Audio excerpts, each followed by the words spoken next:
I think it's pretty certain, and Trump said it himself. He's looking for regime change here. This could be, months, and no doubt. The US has built up all its target sets, places where it wants to attack. This is the biggest show of force we have seen in a generation.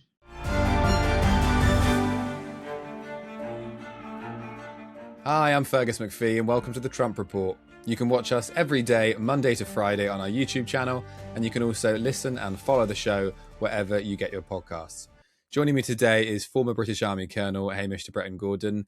Hamish, it's been quite a long time since you and I last spoke. How are you? Yeah, very good indeed, Fergus, and thanks very much for having me on. It's always our pleasure to have you on the show.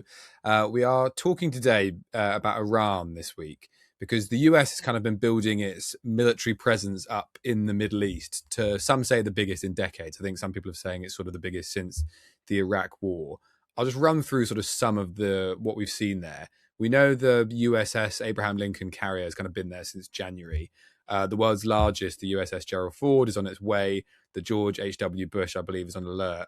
There's also 13 warships, over 150 cargo flights have moved supplies to the region, and 50 fighter jets, we believe, have sort of moved there in the last 48 hours. It seems to me that it's all pointing towards one thing. What do you think? Well, certainly, yeah. It does look like the biggest build-up in US air power since the Gulf War, back in 2002, 2003 sort of time. So, and I think it's also the other bits of kit that we know that are moving around, refueling tankers for fighter jets, lots of intelligence aircraft as well, to be able to, build the target sets and everything else. And I think when you think of we go back to last year when the US attacked the nuclear weapons site in Iran, with a force probably, less than 10% the size that we're looking at here. This is a show of strength that, nobody in the world can miss. And let's hope the Iranians don't miss it, because apart from everything else, there are over 200 fighter jets in total, I understand. Probably have the ability for a sustained air campaign of months rather than weeks. So not only is this a show of force, but I think it's also the Americans showing to the Iranians, look, this is not going to be like last year when one, strike in and out. This could be, months, and no doubt. The US has built up all its target sets, places where it wants to attack, and no doubt hoping. I think it's pretty certain, and Trump said it himself. He's looking for regime change here, and the hope is, I think, that the Iranian army will side with the populace and bring the regime down, although they didn't do that in January when we have had all the riots. So, yeah, this is the biggest show of force we have seen in a generation. Well, they also didn't, I mean, it's a different situation, different country. They also didn't do that in Venezuela, right? They went and took out Maduro and then put in, essentially his deputy in a kind of new sort of puppet regime. Yeah, I think Venezuela and Iran are very, very different places. Iran has been ruled by an autocratic dictatorship, the Ayatollah, really since the fall of the Shah, 50 years ago or so. So, whereas Venezuela was, in theory, it was a democratic country, although Maduro didn't recognize any of the elections. So I think that is slightly different. Iran has been a sort of closed society, closed country for many, many years. And although the Americans probably know a little bit more than we know in the open source, I expect, I don't think it's a very easy country to operate in. And I don't think the Americans have, somebody ready, there's talk about sort of relatives to the Shah being brought back in. But I think that's more for, hacks to write some good piece about rather than anything in reality. So that will be different, and I don't think we should or can conflate the two. Even if the Americans did what they did to Maduro and went in and took the Ayatollah out, I don't think that would change the regime as such. There's so much else built into this over the last couple of decades that it needs to be a more fundamental restructuring, I expect. And the Americans are judging that the only way that they can do that at the moment is to flex their very considerable military muscle and hope that they don't have to use it. But I think everything that we've seen in Iran over the last few decades is suggesting that the only way this is going to end is probably in violence. Well, a lot of analysts have kind of said that the sheer force of the build-up suggests a more long, drawn-out campaign, especially than we've seen in Venezuela, for example. But does that mean an invasion? I mean, is there enough kind of build-up for an invasion, or would that be slightly different? Yeah, no, I think that would be very different.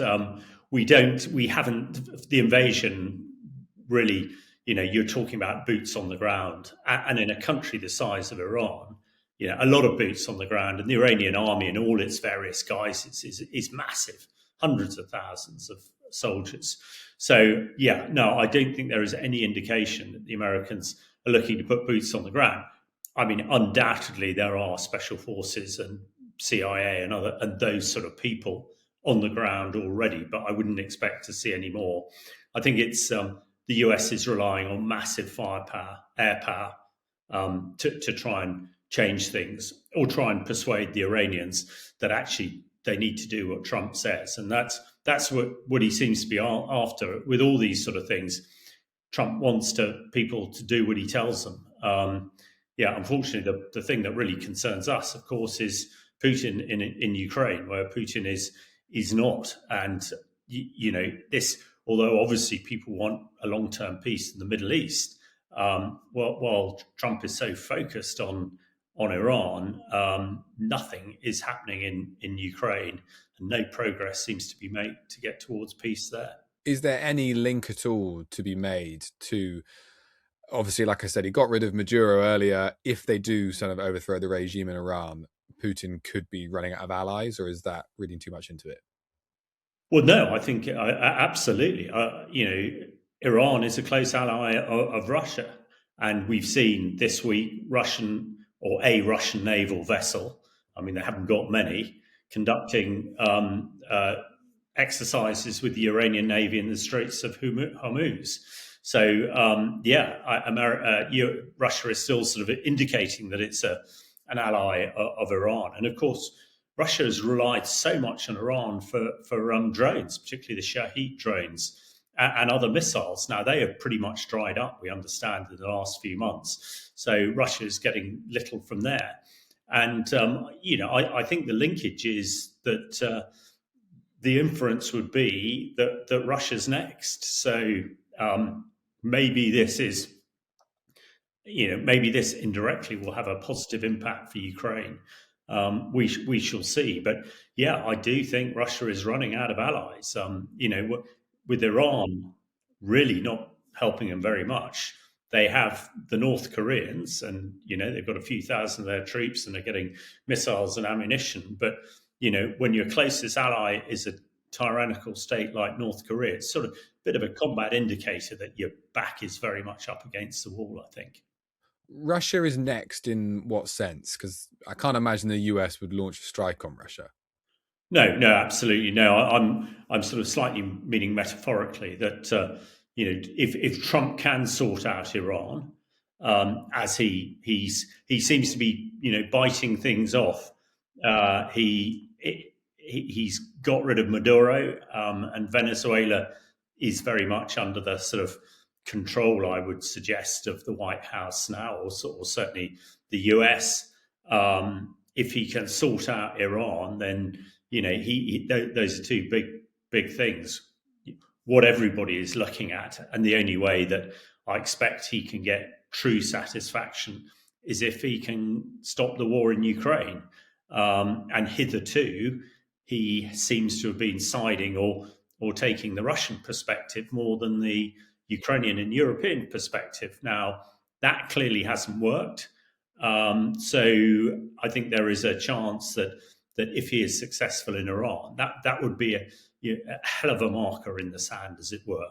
And I think when the Russians will be looking closely at this, and when they see the array of firepower and the array of fifth generation fighter jets and all the capability the Americans have, the Russians will realise that they are fighting in a different century. And what we saw, the other thing that if this does come to a fight, we've already seen US military jets, fly through Russian air defense as though it doesn't exist. And again, that is a really big deal. So this show of force, hopefully, is rattling the window panes in the Kremlin, and may well hasten to a just peace for Ukraine quicker than other activities that really haven't moved or pushed the dial this year in any positive direction at all. And in terms of kind of show of force and retaliation from Iran, I'm using some figures that the Times has got here. I think the US has over double the combat troops, over 10 times as many aircraft, 3 times as many submarines, and Iran doesn't have any carriers, destroyers, or frigates. I mean, in terms of retaliation, I guess Iran probably might strike Israel, but Israel's got the Iron Dome. Yeah, I think this is. I don't think Iran can do very much at all. I mean, we talk about numbers, but it's not about numbers. It's about capability. An F-35 jet against some of the old Russian jets that the Iranians have. I mean, their pilots will know it's almost not worth them firing them up to get into the sky because they're not going to last very long. And the same with the other capability. And that's an important consideration also with the Russians. The American kit is the best, most sophisticated in the world. And we're seeing that time and time again. So, yeah, I think there is not a lot the Iranians can do. Let's remember, each time they've tried to retaliate against Israel or against the US, it's been a complete damp squib. Whatever missiles they fired have been knocked out of the sky. I mean, early last year, they fired, I think it was nearly 400 missiles and drones at Israel, and 1 or 2 got through. I mean, that just shows you the difference in military capability. So let's hope the Iranians know that, and let's hope this show of force does what the US, what the president is hoping for, and we get a peaceful solution to this problem. Because if it goes hot, it's going to go very hot, and unfortunately, a lot of people are expecting Iran are going to be injured and killed. Well, Donald Trump is quite a unique politician and certainly different from a lot of presidents that have come before him. But I guess in terms of stability, if we are looking at regime change, you look at Iraq, Syria, and Libya, it's arguably not a fantastic track record from the US. Well, yeah, I think it's the explanation. Of course, I would give is these situations are all very different, and certainly if you focus on Iraq, you would have to come to that conclusion. And I think the trouble with Iraq 2003 was, there was no plan. Once Saddam Hussein and his lot were finished, there was no plan for what comes next. And the malign influence of Iran at the time really turned the country upside down. Now, I would disagree with Syria. I think the Syrian solution has been absolutely fantastic. And for somebody who went in and out of Syria for 10 years during the war and saw the very worst of it and the very worst of Assad and the Russians, having been back now and seeing what Syria is, I'd say, that is the best solution we could have. I mean, admittedly, it's not perfect, and it's not what you would learn at university in the UK and the US, how to do this sort of stuff. But actually, I think Syria has been a fantastic result, and 99% of Syrian people would agree. But yeah, Iran is challenging and really, really difficult. But I think what is probably driving the Americans on, and what is driving Trump on, is Iran has been the root of most of the ills in the Middle East for the last couple of decades. When you think of Hezbollah, you think of Hamas, you think of Houthis, and you think of all the other Iranian militias who turned Iraq upside down after 2003.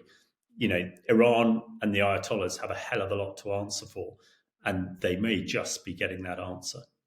Just very quickly, this was an administration that obviously quite prominently and publicly kind of pledged no more foreign wars. What we've seen so far, I guess you couldn't call it a war. If this does go hot, as you said, it would be quite a big blot on that copybook. How do you sell this to kind of the American public? Well, I think first of all, we have got to learn. We have learnt that what President Trump says today is not necessarily what he's going to say tomorrow or the next day. And what he says today, he might say something completely different tomorrow, but then the same thing the day after. So I think we have to be a little bit circumspect there. And unfortunately, these are difficult situations. I presume in Trump's mind, his best option is by flexing this incredibly powerful military muscle. He's not going to have to use it. And that's what deterrence is all about. However, unfortunately, when people like autocratic dictators like Putin and the Ayatollahs are not necessarily don't necessarily make decisions that normal folk like us would make, and they don't. Well, it's been pretty clear that they don't care about their own casualties and collateral damage. So they're in the issue. So in the best possible case, I'm sure that they're hoping that this war will be won without a fight in true Sun Tzu type fashion. The greatest art of warfare is winning without firing a shot. But if a shot needs to be fired, I think in this case, the US have arrayed such a powerful armada and air power that they'll overwhelm anything that the Iranians can do. And let's hope the Iranians realise that before Trump presses the button, as it were. Hamish, we always appreciate the time. Thank you for joining us on the Trump Report. Thanks very much for having me, Fergus.